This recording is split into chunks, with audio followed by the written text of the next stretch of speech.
with your Flashback Friday video post.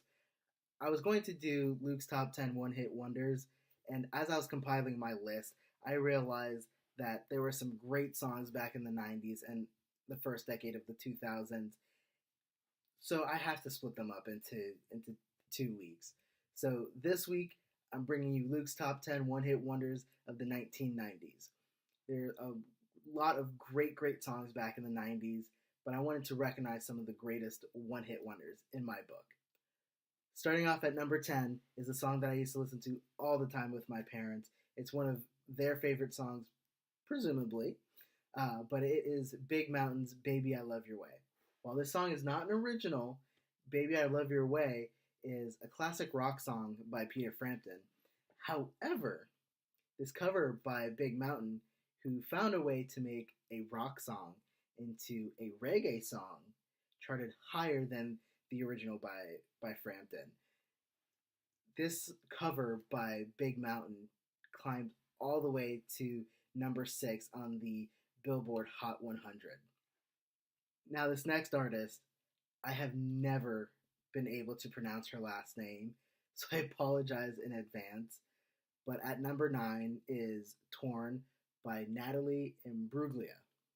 I know I butchered that last name, and again, I apologize. If one of you knows how to pronounce it, please let me know. But anyway, here's a fun fact for you.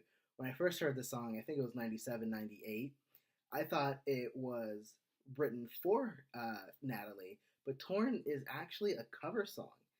And a lot of people don't know that. It was originally released by a Danish group 2 years prior, so around 95, 96. Unfortunately, while it had a lot of success in the late 90s, Natalie's Torn didn't make it that high on the Billboard Hot 100 until it was losing steam, so therefore it only peaked at number 42. Moving on to number 8 is Jump Around by House of Pain. I really remember this song, remember hearing it actually in Mrs. Doubtfire during the party scene, and they're literally jumping around. But it actually has appeared in quite a number of films.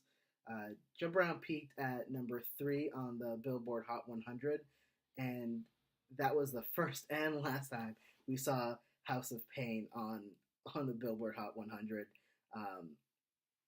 They actually disbanded 4 years after Jump Around. This next song needs no introduction. Coming in at number 7 is Chumbawamba and Tub Thumping. What can I say about Tub Thumping? Everyone knows the lyrics. Maybe not the entire thing, but they know like the main chorus of the song. And it's maybe subconsciously or consciously they actually know it. But this song was played a lot back in the 90s. And if you listen to Sirius XM 90s on 9, it is played a lot still. But this is the kind of song that you listen to and it stays in your head for days. Tub Thumping was released back in 1997, and it hit its peak at number 6 on the Billboard Hot 100. Deep Blue Something's Breakfast at Tiffany's slides in at number 6. I don't know why I like this song as much as I do. It's pretty repetitive and rather sad concept. It's pretty much some guy saying to his girlfriend or soon-to-be ex-girlfriend that they don't have a lot in common other than Audrey Hepburn classic. But anyway, I still love this song. It was released back in 1996, and this rock song rose to number 5 on the Billboard Hot 100. This next song I remember from the short-lived CBS show, I think it was CBS, Joan of Arcadia. And for those of you who have seen Joan of Arcadia, you know exactly what song I'm talking about. At number 5 is Joan Osborne's One of Us. I think this song still resonates today because of its underlying message of striving to see the common denominator between yourself and others rather than the differences. So it's a really good song.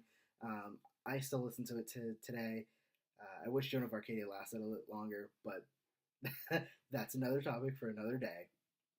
Uh, it was released, I believe, in '95.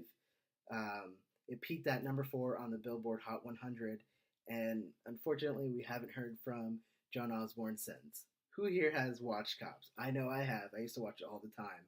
So I'm pretty sure everybody remembers this 1993 reggae hit. Coming in at number 4 is Inner Circle's Bad Boys. This song became probably it became the theme song to to Cops, and whenever you hear it, I'm pretty sure you sing along too. I know, I do. It actually peaked at number 8 on the Billboard Hot 100, and this was the only time we heard anything from Inner Circle. Number 3 on my list is Banga Boys' "We Like to Party." I'm pretty sure you probably have no idea what I just said, but growing up, my aunt used to buy like these uh, party songs, party hits, or whatever. So most people haven't heard this song. It was actually released back in 1998, and it only peaked at number 25 on the Billboard Hot 100.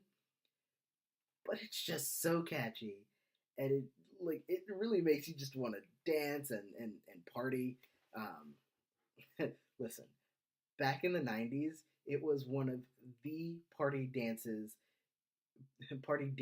tracks.